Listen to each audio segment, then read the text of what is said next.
The biggest challenge is growth, but it's not the only one.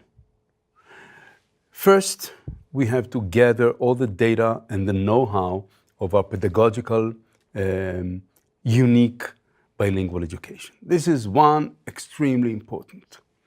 Second of all, our challenge is to gather the families and the communities around the schools. It's a challenge that we meet, but we're only in the beginning of that path.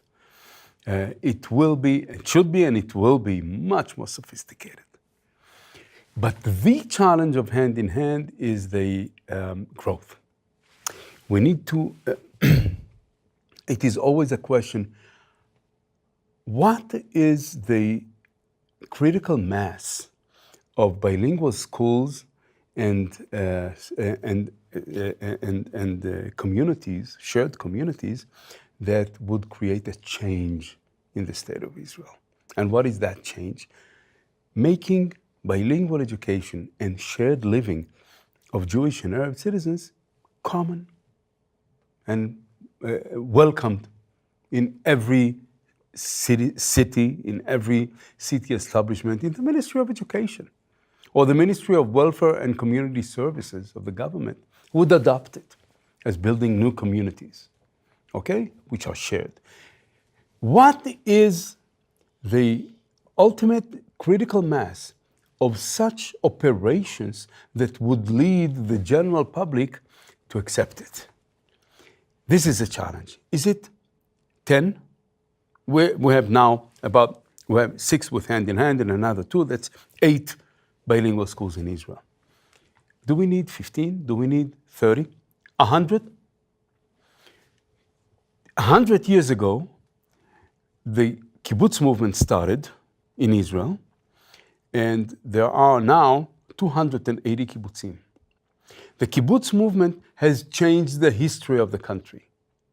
Do you need 280 operations to change history? Or is it the leverage of what they did? The political leverage, the sociological, the social leverage, the cultural leverage. Since 1967, actually, since 1970, there are numerous settlements in the West Bank. The settlement movement has changed the course of the history of the State of Israel by local operations and by leveraging it to the political level. Our movement must determine what is the number of operations, of actual on-the-ground operations that must take place in order to make that difference. It's a huge challenge.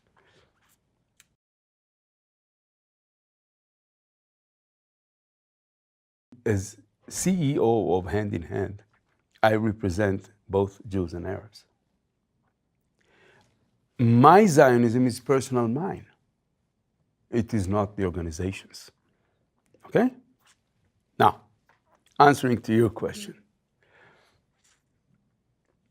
Zionism to me is the belief that the Jewish people has the right for collective life in the land of Israel. All the rest is practicals. To me, the ultimate test of Zionism is Zionism's relations with the Palestinian people. If we fail this, Zionism failed.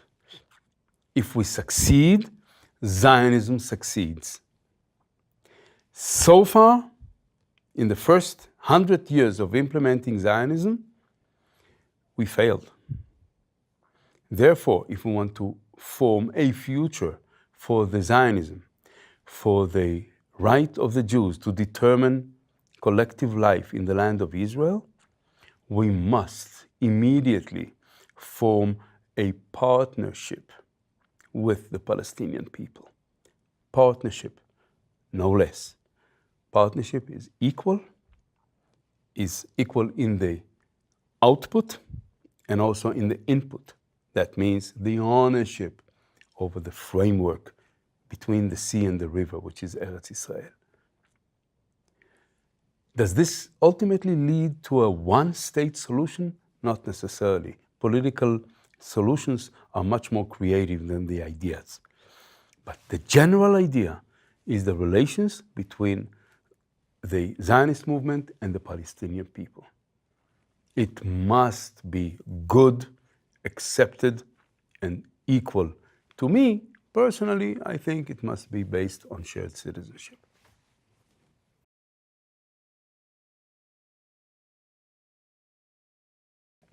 Three years ago, I published a book in Israel called Beyond Good Intentions. That was in Hebrew. It's being translated now to English. I hope it'll be published soon in English. I'm trying to show there the way, actually first and foremost document the way that I went through creating partnerships with Palestinian citizens. My wife says that those 12 stories and 6 reflections on the stories are practically a partial list of my failures. But all of them are failures. What I want to state is that this is very, very hard to implement. Partnership, all kinds of partnerships, is not a nice fairy tale. And you cannot sugarcoat partnership. It's worth the effort, mainly because it's the only way to preserve and to develop life. The ultimate, ultimately, partnership between opponents. It is there are 2 basic beliefs of opposition. One is that one will survive and the other will. That's Darwinism. That's the creation of evolution in the nature. The human way of doing it is partnership.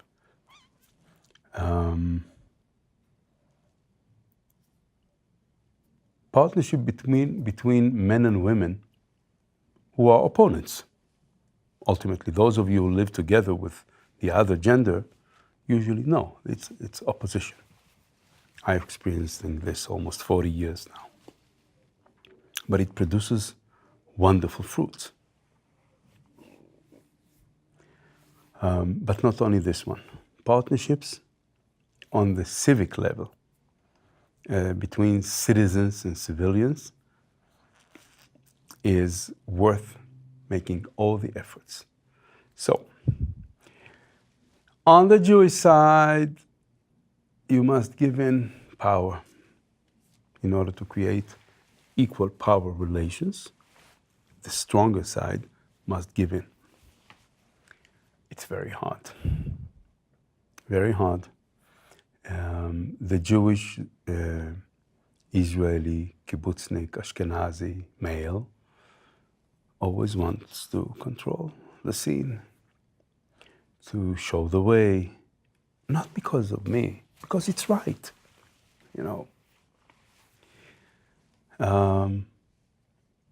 The Palestinian, not less talented partner, hesitating to fail. So he's backing a little, letting the Israeli guy do his thing. Both sides must make huge effort, opposing effort, in order to make this happen. I know quite few people who do it, making this effort. They deserve all the respect for this and all the help for this, the support. So we're making progress. Building shared, equal, inclusive society is an ultimate need of today. Any political solution that will eventually take place will have to use this foundation. So it does matter what the solution will be politically. But today, it matters more how we will get there. If we will get there, stepping on a solid platform of equal, shared, inclusive society, the solution will be much easier to be implemented, whether it will be 1, 2, Islamic, halachic, whatever. Equal and shared society must take place. And this is now.